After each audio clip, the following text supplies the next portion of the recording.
I'm Susanna Fernandez, and I'm from Team 2, and this is our DP3 report presentation on our product, Flick. So, the problem that we were presented with was that VTEPs needed a new product that would make college students at Virginia Tech's lives easier. We thought to ourselves, what do college students do a lot? College students get very tired. College students don't want to get out of bed sometimes. So we thought to create a product that would alleviate something that seems like a minor inconvenience, but in the day-to-day life of a very busy college student would actually help them a lot. So we came up with the idea, and the idea is that there would be a rectangular box that would be hollowed out. And on the inside of this rectangular box, there would be an Arduino with the breadboard, the whole setup, and then a motor attached to the Arduino. And the motor would be attached to a device that is a type of rotator that straddles the switch, which I will talk more about later. But anyways, this product would be placed on top of a light switch that's already existing, and the user could theoretically connect to an app, connect to the Arduino through an app, and remotely flip their light switch. And this way they don't have to get up to turn off their light switch, and they can just stay in bed if they need to.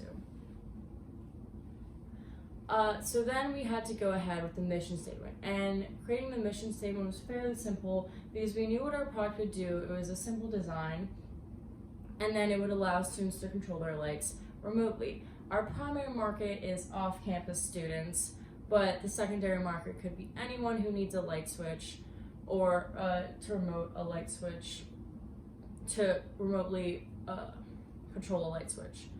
The only problem, the assumptions that we would make is that someone has a standard light switch in their home, otherwise they wouldn't be able to use the product.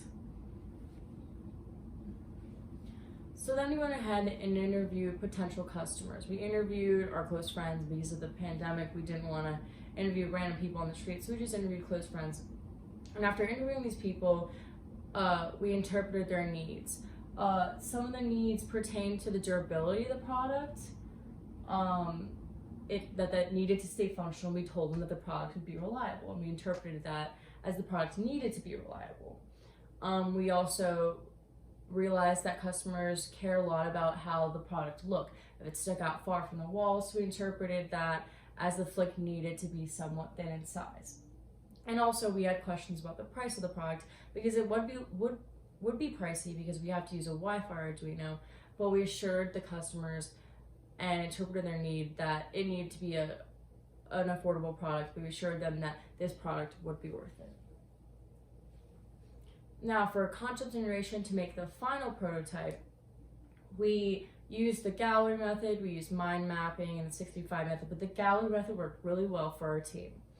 With the gallery method, we named 3 subfunctions of our product, and with those subfunctions, we created solutions for each of the subfunctions. So the first subfunction was switching the light switch off, which is the main function of our product. The second function was connecting wirelessly with the device, and the third function was attaching to the wall. Now for the first function, we thought we could use a simple rotary motor or a string switch or a vertical motor. We ended up going with a simple rotary motor, as will be explained later. To connect to the device, we chose to use an app. That's what ideally would be used in a final prototype that would be sold. And attaching to the wall, we chose to use adhesives because we knew that they'd be strong and reliable, and we could always provide the customer with a lot of adhesives so they could just reuse them. We did a failure mode and effects analysis on our product. We first did this on our own and figured out that one failure mode is the product falling off the wall. Because we chose to use adhesives, that's a big failure mode, because if the product falls off the wall, it therefore becomes useless to the customer. It could break, the customer may not want to get a new one, we could lose business because they could tell other people about. There are a lot of things that could happen from the product just simply falling off the wall.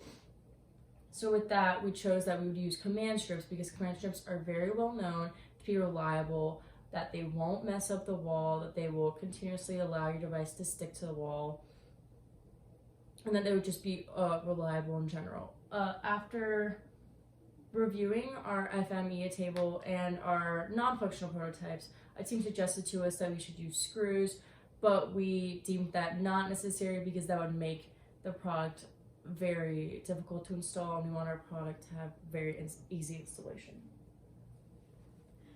after doing a design for assembly analysis table using the Boothroyd and Dewhurst tables, we figured out that our product is very, very inexpensive to assemble. The product would take about 12 seconds to assemble because there's only about 4 functions that you have to actually assemble. And then after doing some math, at a rate of $15 an hour, which is twice that of the minimum wage in Virginia, it only costs 5 cents to assemble the product in 12 seconds, which would allow us to make a lot of the product and therefore sell a lot of it, therefore creating the maximum profit that we wanted to, just because our product design is so simple and it's very easy to assemble. Now, here we have a 3D model of our prototype that we created in NX.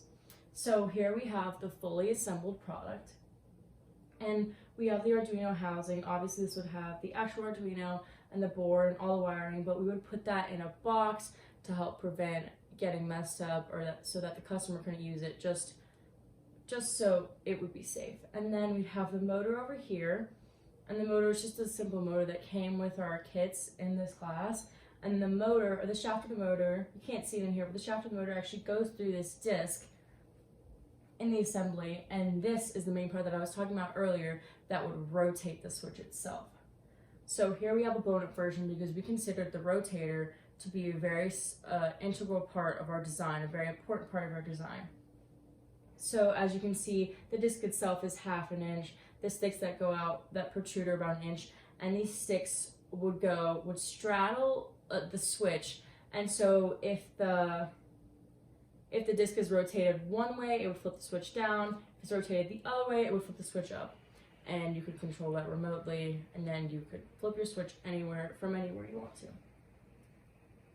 Now, after doing our prototypes, doing our videos, getting feedback from everyone, and also reading other patents on similar products, we decided that there would be a few improvements that we would make if we were to actually sell this product and mass produce it. So the first thing would be that we would add lights to the outside of the box, something that could tell the customer if the product is functioning properly, if it's on, if maybe there's a disconnection, just so that the customer could see what's going on inside of the product without actually taking it off the wall, because since we did use adhesive strips right now, taking it off the wall would cause the customer to have to deal with putting on new strips possibly, or possibly the product falling off if they don't use new strips. So we would just eliminate having to look inside of it by just using the status lights, red or green, if it's doing well or not, or maybe just a plethora of lights.